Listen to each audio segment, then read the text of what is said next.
Hey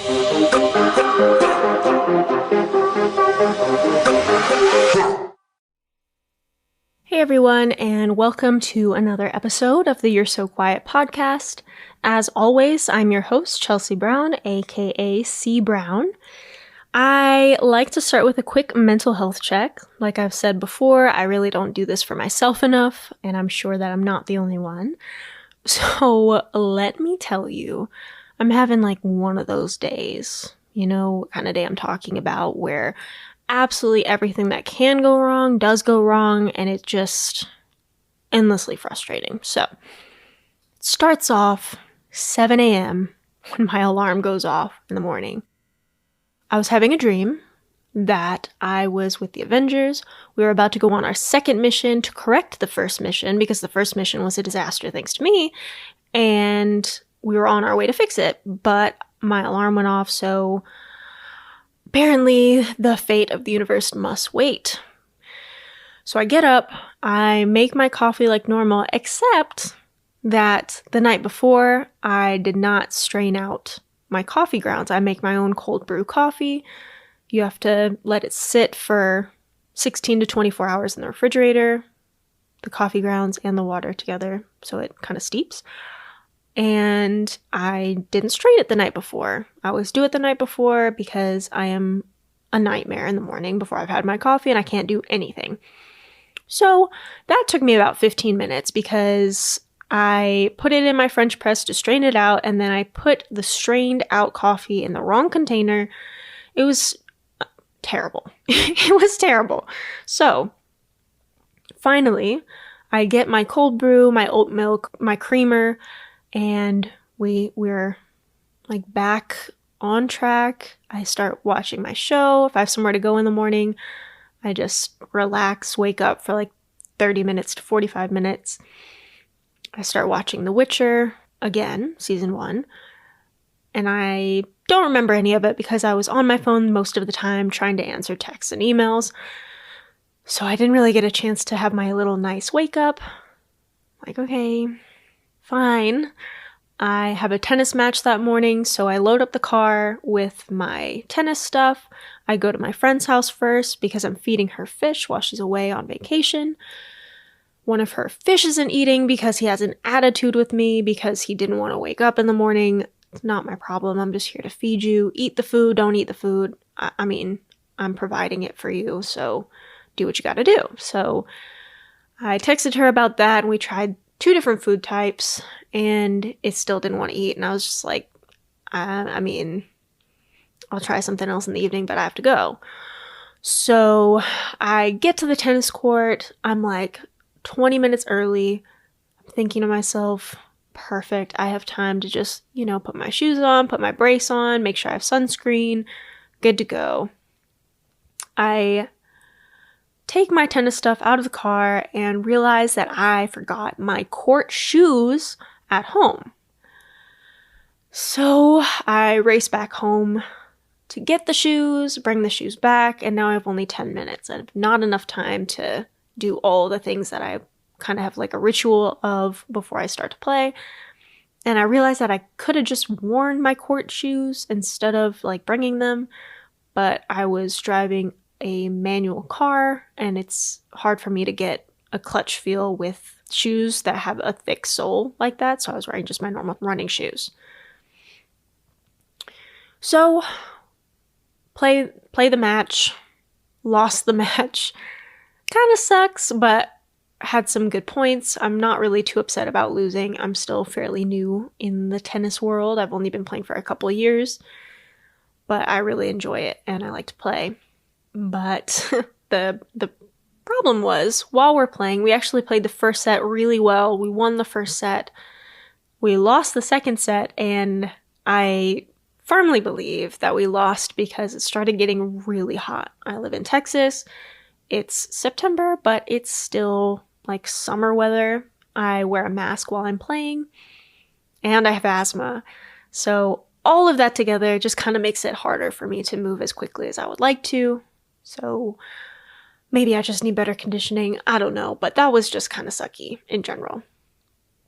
So we lost the last set pretty badly, 2-6. but it's fine. Good points, like I said. I head home, I take a really cold shower, but I'm like beat, right?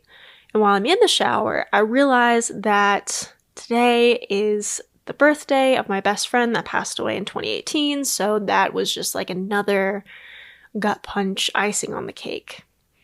And then the cherry on top is that I've gotten word that a few players' families have gotten COVID, which unfortunately means for me that I'm dropping out for the time being. I'd already talked to my husband about this, and we agreed that as long as I'm being safe, it's fine for me to play, but once COVID cases start kind of infiltrating the tennis scene, it's time for me to pull back, and frankly, my county is a really high transmission county, so it was really only a matter of time.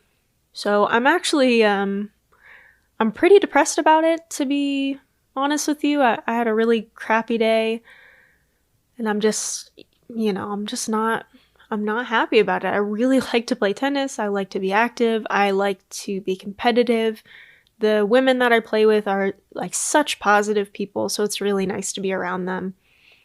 But the silver lining is that I'm so grateful for the players who did step forward and were very candid about their family's COVID status. I appreciate the information because it let me make an informed decision for myself and my family. I know that they're not necessarily obligated to provide that, so I was still grateful that they did. So, now that I told you about my no good, very bad day, let's check in with you. How are you doing? Are you also having a terrible, terrible day? No worries. The positive thing is that if you're listening to this, you have a 100% success rate in surviving your crappy days.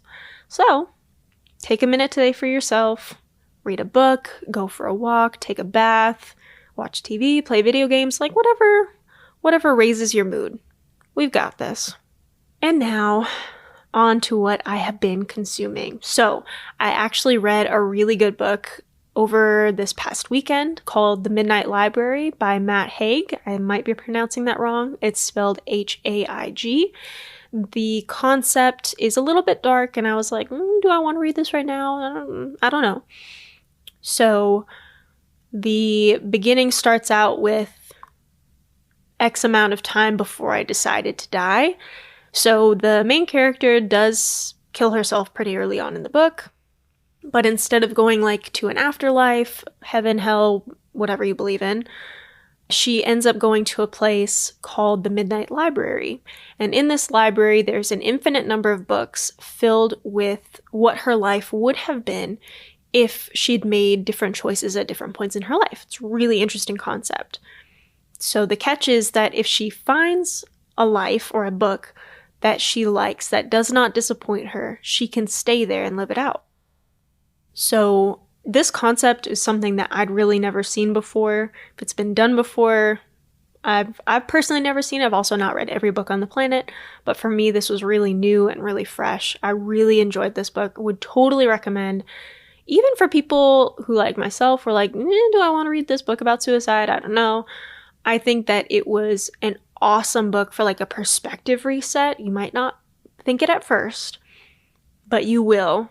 Okay, I promise you, you will. So, totally recommend that one. 5 stars for me.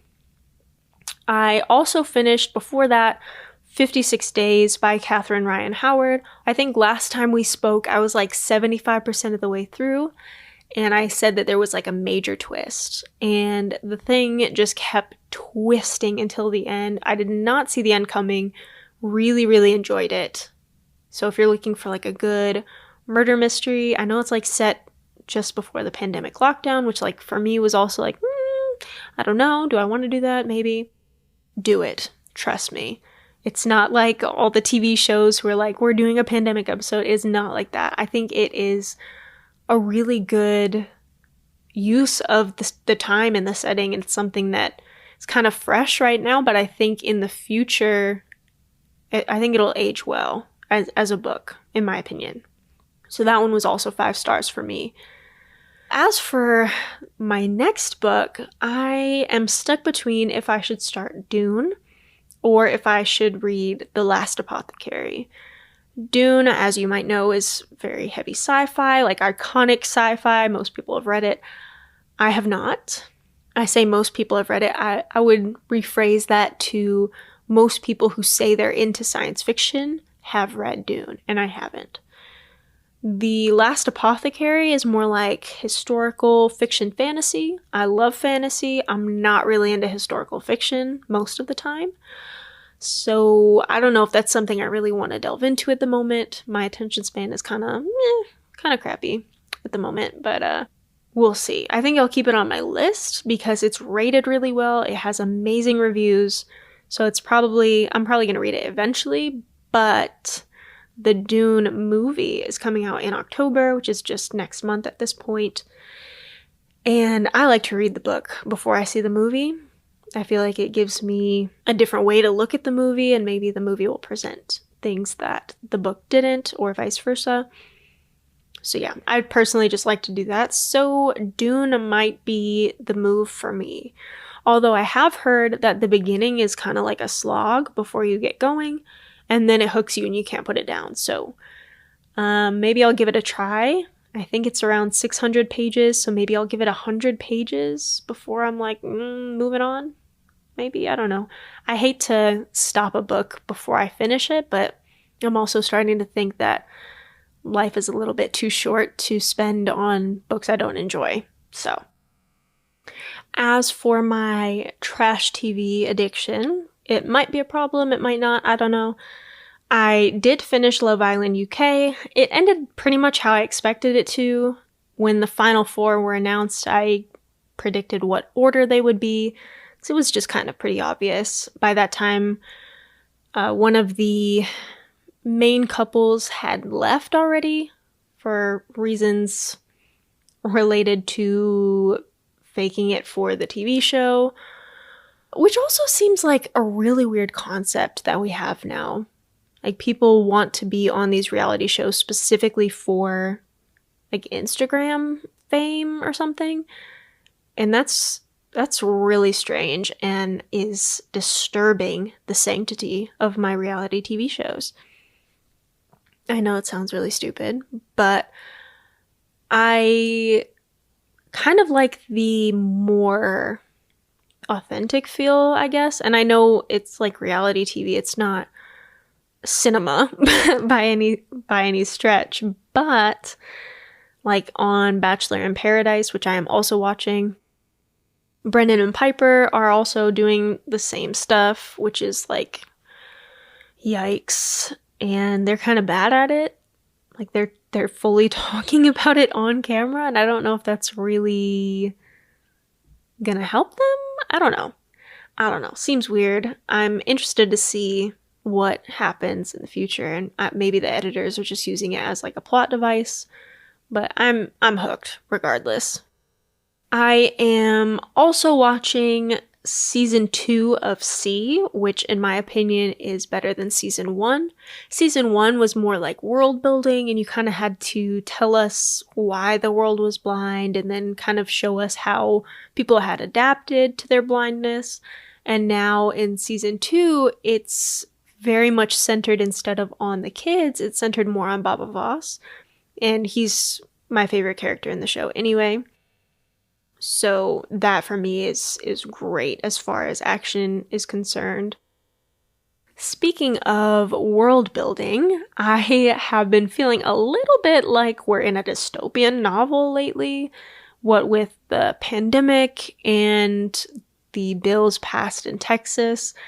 If you had not heard, the Senate Bill 8 was passed in Texas on September the 1st. This bill outlaws abortion after 6 weeks of pregnancy. And this is something I'm a little bit hesitant to talk about because it's kind of like one of those topics, you know what I mean? It's like religion and politics, you just don't really talk about it unless you're in close company. But after the passage of this bill, I feel like it's more important than ever to speak about abortion, the facts about abortion, and just kind of try to destigmatize it. So we'll jump into it right after this.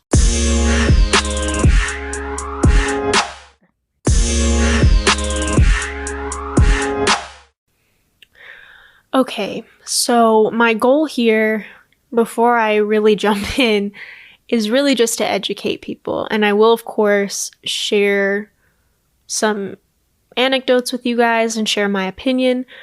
But my primary goal is to educate about this bill, about Senate Bill 8, and about abortion in general. So if you're down for that, let's go, let's lay out the facts. I have collected these facts from sources such as Planned Parenthood, the Guttmacher Institute, news articles, and the actual text of the Senate bill, which is available on capitol.texas.gov. So Senate Bill 8, also called the Heartbeat Bill, was passed in Texas on September the 1st. This bill bans abortion as soon as a fetal heartbeat is detected, which typically occurs at around 6 weeks of pregnancy. This ban is only bypassed in cases where the person has a life-threatening medical emergency. There are no allowances for rape or incest victims. This bill also allows anyone, any private citizen, to sue a Texas doctor who performs or intends to perform an illegal abortion. There has also been discussion that this bill could allow anyone assisting a person in getting an abortion to be sued, including, for example, an Uber driver, if an Uber driver drives them to the abortion clinic, or even if a friend sends them money to help cover abortion costs, they could be sued as well. This lawsuit clause in the bill only applies in the state of Texas and not to any procedures done outside of state lines. So the fact that private citizens can bring lawsuits against anyone assisting a woman in getting an abortion feels a lot like a Wild Wild West kind of scenario, like citizens arrest kind of things. And there's actually a lot of fear in articles I read about people becoming essentially like bounty hunters for these kinds of activities. So I think that that's kind of a slippery slope, to be quite honest. But that's actually not the focus of what I want to talk about today. I really do want to focus on educating about abortion in general. So you can't really talk about abortion without talking about Roe V Wade. We all learned about this in school, but I will give a brief overview nonetheless. So Roe v. Wade was a Supreme Court case in 1973 where it was ruled that the Constitution protected a woman's right to an abortion prior to the viability of the fetus. And ironically, this case was also based in Texas. The state statutes at the time prohibited abortion, except in cases where it was necessary to save the life of the pregnant person, which sounds a lot like SB 8, which was just passed. Anyway, after Roe v. Wade, 46 states needed to amend their own abortion law. So after this case, it was determined that women have the right to abort pre-viability without undue interference from the state, and the state may restrict abortion post-viability. So again, just based on the facts of the Roe v. Wade Supreme Court case almost 50 years ago, this bill is in direct violation of what was decided back in 1973, which is interesting, I think, because the text of the bill expressly states that if a civil suit is brought against someone for providing or helping someone get an abortion after 6 weeks in Texas, the defendant cannot say the bill is unconstitutional in their defense, which sounds like they definitely know it's unconstitutional, which baffles me about how this was passed at all in the first place. And I think that part of the problem is a lack of education surrounding even just pregnancy. The governor of Texas is Greg Abbott, and he stated that women have a full 6 weeks to get an abortion still. There's a couple problems with this. A lot of women don't know they're pregnant by 6 weeks. to someone who doesn't know how the weeks of a pregnancy are measured, it might sound like, oh my God, like who's not paying attention to their period? Has nothing to do with that. Okay, so a pregnancy is measured from the first day of the last period. So if I have a period on day 1, but I miss my period on day 28, and I take a pregnancy test and it's positive, that would mean that I am 4 weeks pregnant. Okay? So realistically, if my cycle or a woman's cycle is an average of 28 days, which is 4 weeks, the soonest she would know is like 4 weeks that she's pregnant. Likely 5 weeks, because a lot of people also don't know this, that women's cycles are not regular. It's not 28 days, 28 days, 28 days. A cycle is considered normal with a length anywhere from 21 days to 35 days. So around 3 weeks to 5 weeks. So if my cycle is normally 5 weeks long and I have a missed period, most people don't take the pregnancy test on the day of that they're expecting their period. It's usually a couple days, right? Because we've all experienced a period that's a couple days late. Periods can be late for a whole bunch of reasons outside of pregnancy, including stress or what you've been eating or if you're dehydrated. So if my cycle is 35 days long and I take a pregnancy test 2 or 3 days after my missed period, I'm already almost at the 6 weeks. So I have just a couple days to get the abortion, if that's, of course, what I chose to do. The bill, as I mentioned, also makes no allowances for rape or incest victims. The governor said that Texas will work tirelessly to eliminate rapists, which is, yeah, I don't think I really need to even provide an opinion on that. I will let you draw your own conclusions. But yeah, that's that. Okay. So because my goal here is to educate, I'm going to provide some abortion statistics. And I love a good statistic because numbers don't lie, right? It's just fact. Okay. So first, 1 in 4 women has had an abortion. It's 25%. So likely, you listening to this probably know someone who has had an abortion, even if they haven't said anything about it. There's a lot of talk about these late-term abortions, and while they're not unheard of, they're actually quite rare. So as a matter of fact, 92% of abortions were performed at less than 13 weeks gestation, and this is from a 2019 study. And just as a note, a fetus is considered viable at 24 weeks. So most abortions were performed more than 2 months before it was considered viable.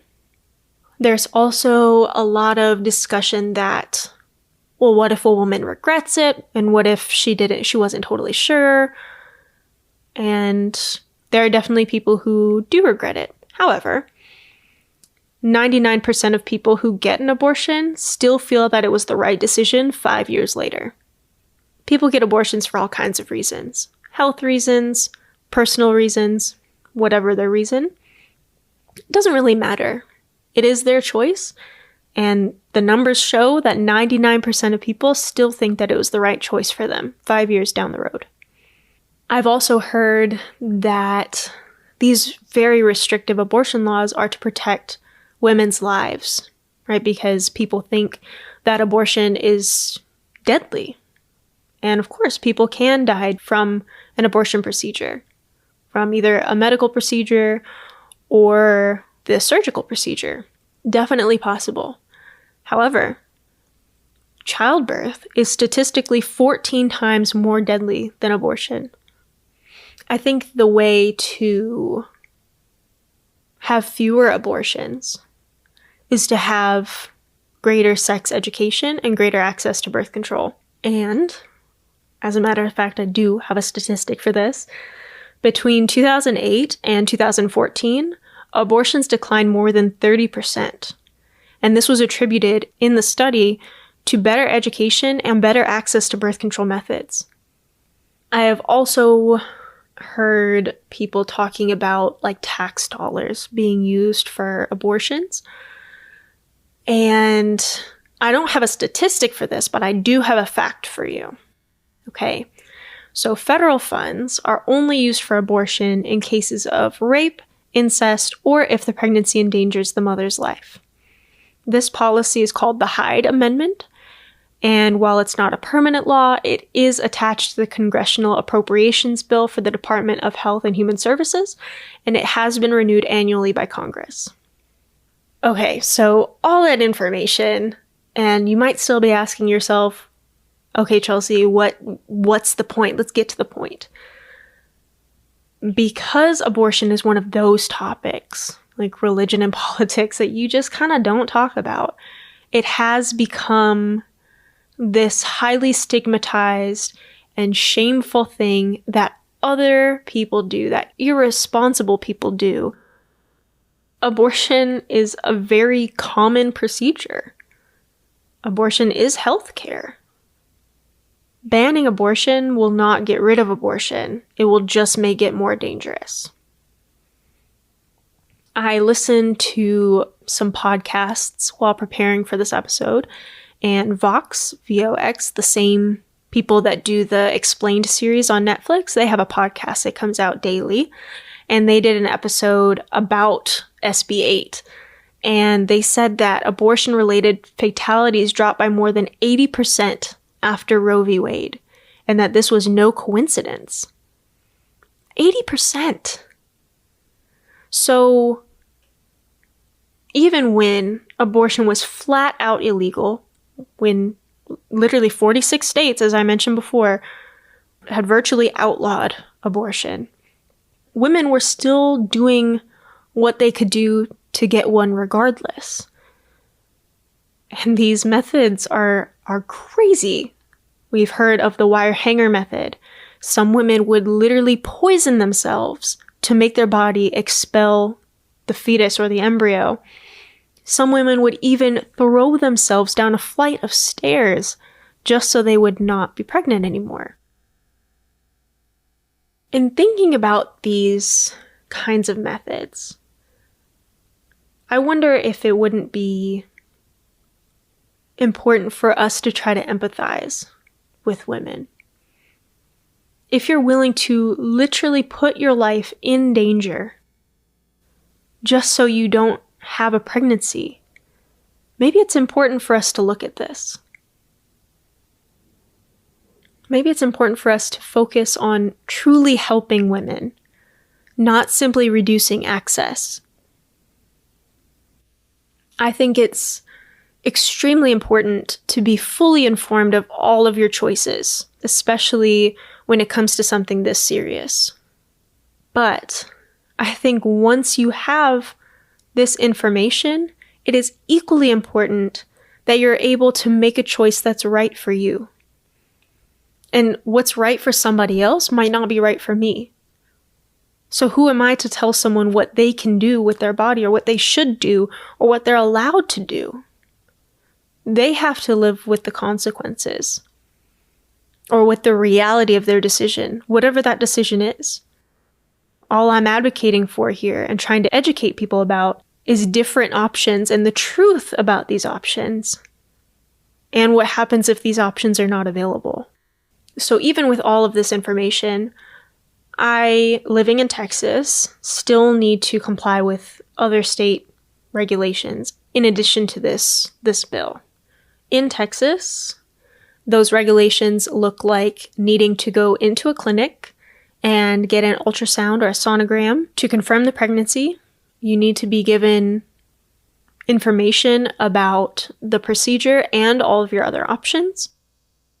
You need to look at the ultrasound or sonogram and kind of see everything. Just have all the information presented to you. And now with this new bill, you actually need 2 ultrasounds. So I'll break it down in a hypothetical. It might make it a little bit easier to understand. Okay.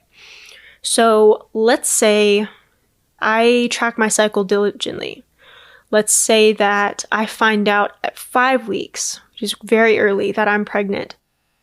I have to go into a clinic and they have to confirm the pregnancy via a transvaginal ultrasound.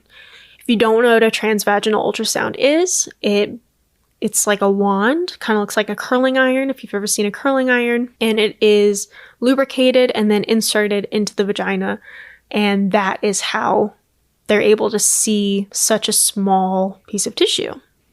Because of this Texas regulation, where the pregnancy must be confirmed by this ultrasound, I have to wait until 6 weeks to go into a clinic to get this confirmation.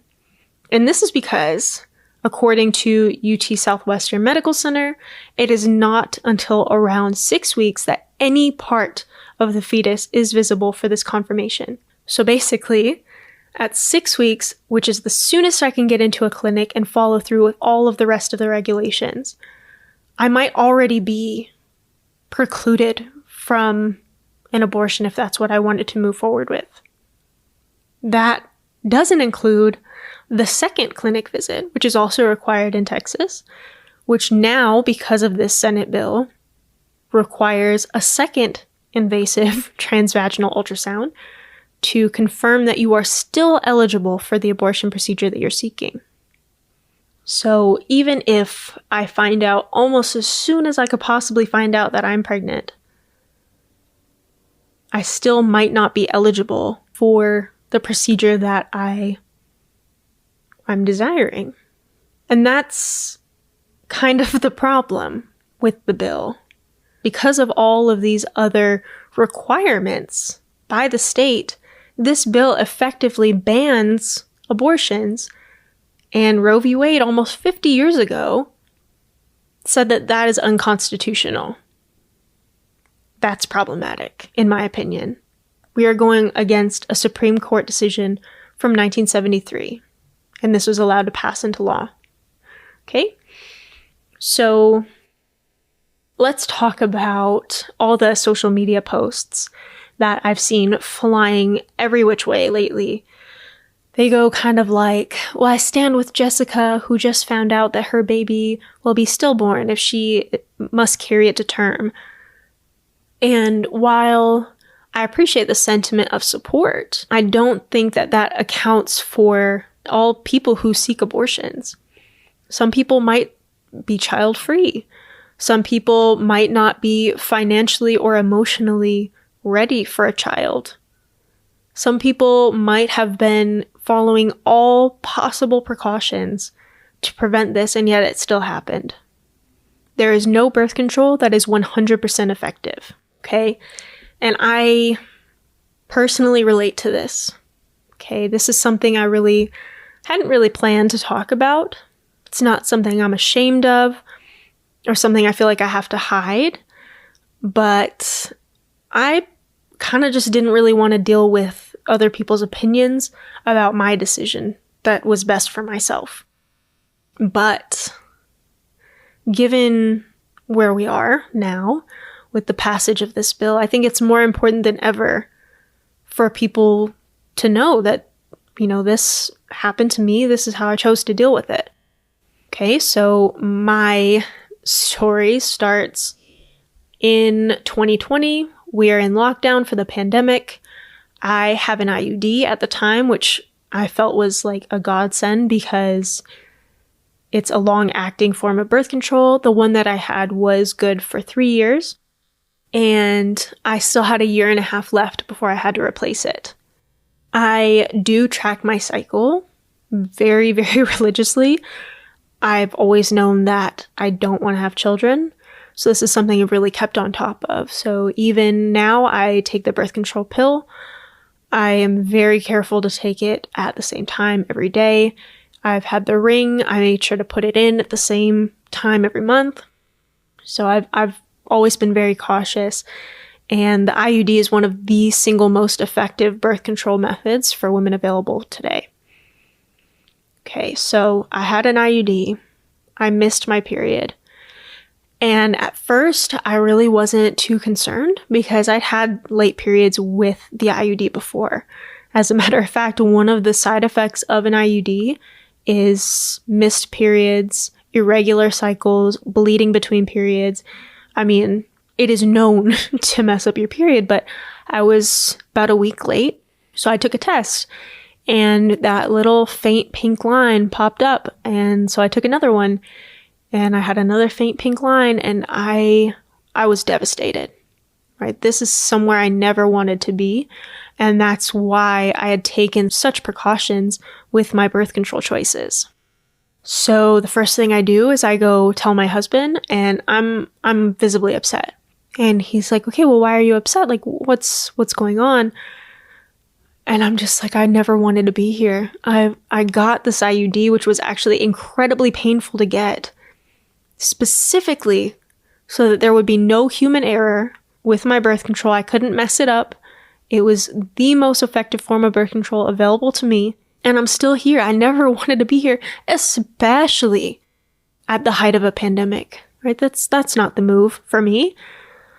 So I made an appointment with my gynecologist. I went in the next day and they did another urine pregnancy test for me. And they're like, yep, you are definitely pregnant. We need to take out your IUD. They took it out. It was still in place, so it shouldn't have failed, but it did. And I asked my doctor, I'm like, can you provide me with any kind of information about my options? He's like, no, I don't do that here. Like, all right, cool. Healthcare providers are perfectly able to not provide any health information that they don't want to, so that's okay. I did my own research. I found an abortion clinic near where I live, and I made an appointment for a couple days from that day. And the reason that it was a couple days from that day is because I was not yet 6 weeks pregnant, and they would not see me until I was 6 weeks along. This is because they needed to do that ultrasound. So in the couple days leading up to this appointment, I am a basket case. I am stressed. I already have morning sickness. I hate this. I hate everything about it. And I told my husband, I'm like, look, if we're going to change our mind about wanting children, now is the time. I'm already pregnant.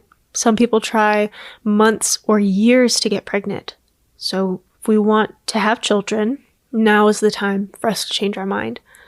So we both took a day and we came back together, and I was like, all right, so what do you think? He's like, I've been trying to think about it. I've been trying to imagine what it would be like. But this is just not the life that I wanted for us. This is not the life that I imagined for us. And I still don't want it, even knowing our current situation. And I completely agreed. So we went in for my appointment. I had to go into the appointment by myself because of COVID. He did drive me to the clinic, which was very, very sweet. I spoke to the doctor, filled out a bunch of paperwork. They did the transvaginal ultrasound, and they showed me what was on the screen. I looked at what was on the screen, like, all right, that's kind of weird, don't like that. And they're like, okay, come back Monday, because my appointment was on a Friday. So over the weekend, it's like the longest weekend of my life. I just want to get this over with. That Monday, I go back in first thing in the morning. I bring my payment because I do have to pay out of pocket. I give them the payment. I take pills in front of the doctor that will stop the development of the embryo. They give me another packet of pills, and they tell me 24 hours from now, you put these in your cheeks, like literally between your teeth and your cheek. Let them dissolve, and then swallow them. And it should happen pretty quickly from there. So I go home, and I'm starting to feel kind of relieved. Like, okay, we can just get this done. This is happening. It's going to be over soon, kind of thing. And 24 hours later, I took the second set of pills, and just like the doctor said, it happened pretty quickly after that, or it started to happen, I should say. It's like 4 to 6 hours of agony, of like the worst period cramps you could possibly imagine. And then 2 weeks from then, I had a follow-up to make sure everything was expelled, that my uterus was empty, I got on birth control pills because clearly the IUD did not work for me. And we're here. I've been on several different kinds of birth control since then. And I've been even more careful than I normally am, because I don't want to be there again, especially now with this bill, because I feel that the likelihood of that option being available to me, even though when I did have my ultrasound, there was no heartbeat activity, I don't know that I would be able to get in time for it to happen for me again. And it hits kind of home for me. I've seen a lot of rhetoric about, well, why not just put it up for adoption? And like, let's just be perfectly honest. Our foster system in the US is far from perfect. There are 500,000 children waiting to be adopted and 1 million prospective parents, which kind of sounds like there should be enough parents for the children, but whether it be age or something else, these children are not the right children. It's not like a guarantee that if you put a child up for adoption, it will find itself in a loving home. I do know what it's like to have a birth father, my birth father, who knows that I exist and has made zero effort to get to know me, which would be pretty much what would happen if someone who didn't want children like myself gave up a child for adoption. I just don't want that, and people tell me all the time that I'll change my mind, and that kind of belief is why I, to this day, have been unsuccessful in convincing a doctor to let me have a tubal ligation, which is essentially female sterilization. They say, I'm only 28, I've never had a child before, I might change my mind. I wonder why this same logic isn't applied to people who are pregnant. I'm only 28. I might change my mind. You know? And not to mention, if you put a child up for adoption, you do have to go through the pregnancy. And pregnancy is really, really hard on the body. Complications they're not nothing, okay? You can get gestational diabetes. Pregnant women are immunosuppressed, so they're more likely to have infections. Pregnant women can become anemic. You can be severely and persistently nauseous, so much so that you have to be hospitalized. And especially now in a pandemic, that is not ideal. You can have pelvic floor disorder, which you will have to deal with for the rest of your life. I've heard stories of people literally losing their teeth after having been pregnant. Blood clots, stroke, embolism, cardiomyopathy, and, of course, death. People die in childbirth. People die from pregnancy. And I just don't know that people take that seriously enough. I don't understand why anybody, a woman or otherwise, should have to put their body through trauma if that's not something that they want to choose. I'm not telling anyone what they should or shouldn't do. I'm not advocating for abortion being the best choice or the only choice.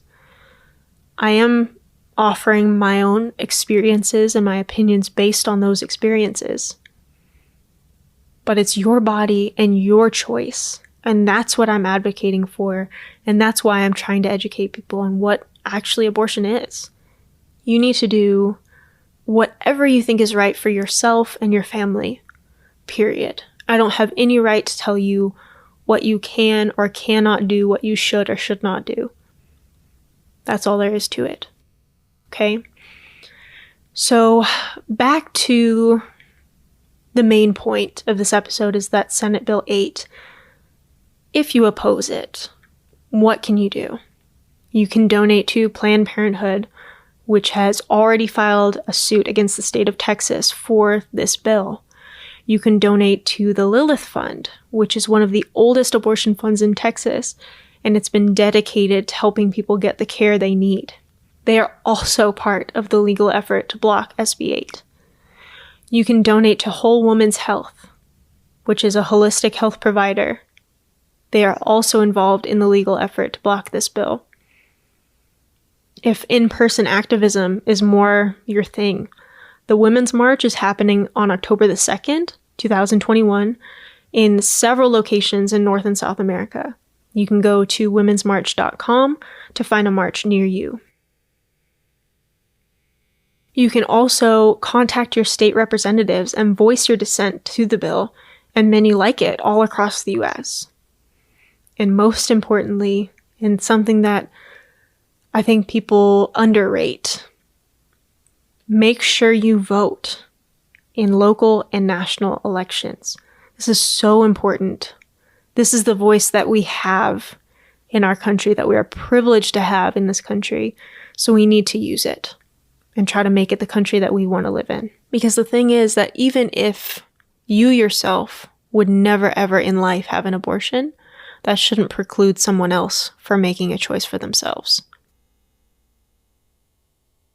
So, on that note, we are about at the end of our time together. I will see you guys in a couple of Tuesdays. In the meantime, you can follow me on Twitter and Facebook at WriteCBrown, WRITEC Brown, or follow the podcast on Twitter and Instagram at You're So Quiet Pod, YOURE, So Quiet Pod. You can also visit my blog and website at cbrownauthor.com.